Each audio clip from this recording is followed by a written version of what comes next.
I want to share a few scattered thoughts today, but before I go on, I thought I was supposed to be deplatformed. What are you still doing here? If you're uncertain or you're still lurking around, please unfollow and subscribe, whatever it is. I would rather have 100 people who are well-reasoned or who are willing to see beyond sensationalism than have 1,000 people following me. So I'm really happy. This is your time. I'll keep quiet for 5 seconds. Awesome. Now that you've unfollowed, we're remaining with people who are willing to listen. For this movement, I've been a part of the front lines for the past 4 or 5 months. Some of the lessons that I've learned. The world does not give a hoot about who you are, especially Kenya. Let me just localize this. Part of the things that I've experienced in this movement is I thought it was a rather unfortunate position where the movement never owned me.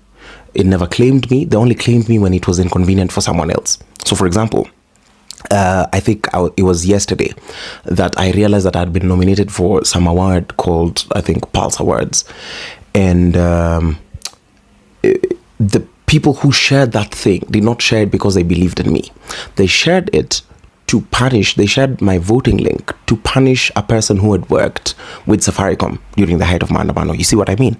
That niwa say hamunipendi kwa sababu you think I'm worth something. Mnanipenda kwa sababu it's inconvenient for someone else. And those are exactly the kind of people I don't want in my life. It's the same people I was telling, please go away. I don't care about your opinion. But two, this movement has always claimed to be leaderless. But you would write all sorts of nonsense under my posts and call me a traitor and a sellout, while I thought I was not your leader. I thought I was nothing.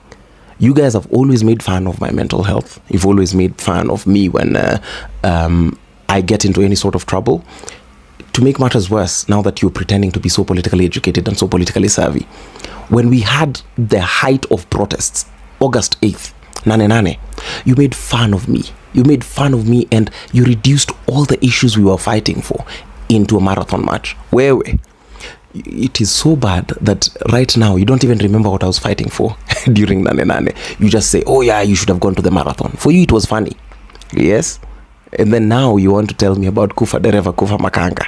As though I had not even donated my body to the street. The government had an attempt on my life. And you made memes out of it. So, I mean, that's part of why I say that the movement has never claimed me. So the movement cannot call me a sellout. And I don't really care whether the movement thinks I'm a sellout or not. That's on them. But on more serious things, I've always said that I want to take political power in 2027. And I cannot learn how to take political power from people who've never had political power. It cannot be from you, Abs Condita, from X, who has 37 followers and one repost of a government project. It cannot be you, Bana.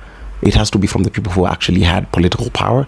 And that's why I'm very unashamed about the moves that I'll be making.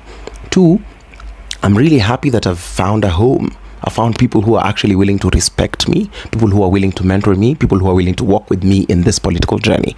It's the same thing I've been asking. It's the one thing I was missing, because I kept on asking myself, I think I have a talent, I have the gift of the gab, I'm a damn good mobilizer, whether or not you believe it, or you don't want to lie to yourself. I'm not, I am. I'm very good with crowds and I'm very good with people, but there's just this one thing. You see, everyone who's on the front line has either an organization. I could name. Think of your favorite activist. I can name the organization. But I came to the streets as a volunteer and I thought every other Kenyan did. But now being on the front line, I get all this attention. People expect all sorts of accountability from me, but they're not willing to claim me or own me.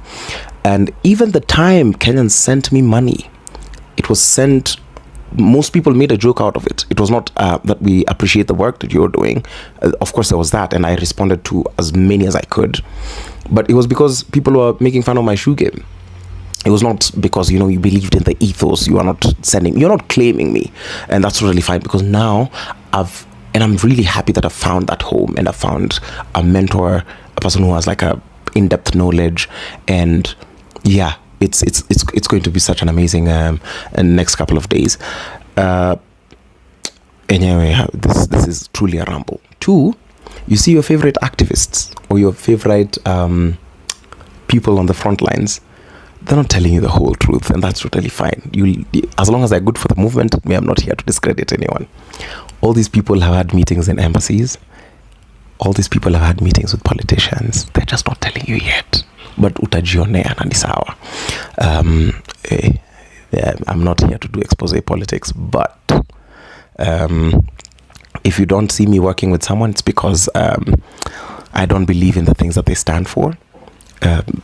So, and again, this is a democratic space. If you think your form of activism is better, your approach is better, you just go on the streets and you do it.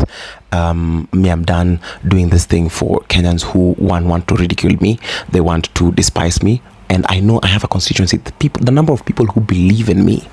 And those are the Kenyans I want to thank. For you guys, I will do the most that I can. I will go and get the most knowledge. I will go and pursue all these avenues while also just being safe, because you guys have proven that there's a whole community that loves me, and I'm actually very grateful for that. So I think in this new moment, I will not just be going to the streets without anything. The tribal bigots who sold us this government are the ones now who are telling me, go and castigate this government. It's not going to happen. If you think that you're good enough for the fight, you organize the way you organized, you go to the streets the way we went to the streets, or you do that. But for me, at this particular point, I think I'm going to take the diplomatic route. I've seen it works. It's effective. It gets more done. I don't endanger the lives of anyone. And me, sasa hii story yenyu yenye mnataka kunitumia, people want to send me dossiers, they want me to be the guy who does exposés. That's not my brand of politics. When I said, and I made a video when I had an account that had maybe 7 followers, and I remember after 2022, the election, I said, I'm going to vie for political office. Somebody just reminded me of that today, and I was so grateful that they brought up that video. And it's such a powerful reminder of what we speak to. So also don't threaten me with CGO possibility of taking political power. I know I'm going to be a great political leader. Might not be 2027, might not be 2032, but if I set my mind to it, it will happen even in 2027. So I'm super excited. I just wanted this video is to shed off any dead weight. If you're here and you think you're going to hold me hostage or whatever, CGO, your insults, those were gonna work. They would work in week 3 or week 4 of Maandamano, when I used to really care about people. Or the day that I was cornered. I have no apologies to make for meeting any politicians. I'm going to meet many more of them. I'm going to try and understand what this political landscape looks like. I'll try and get the most accountability for our comrades. I'll speak truth to power whenever I get the opportunity. You know what else I'll do? I'll congratulate them when they do the right thing. Yes, and I intend to build bridges. I intend to defend this democracy. I intend to pursue good governance, accountability, and the war on corruption. And if you think my approach does not work for you, please. Or the ones that I hear believe that approach works. But if, again, you are not convinced and now I've said something, I want you to shukia apa. This journey that I'm starting now, I'm starting with the constituency that believes in me. And those are the people that we're going to transform Kenya with.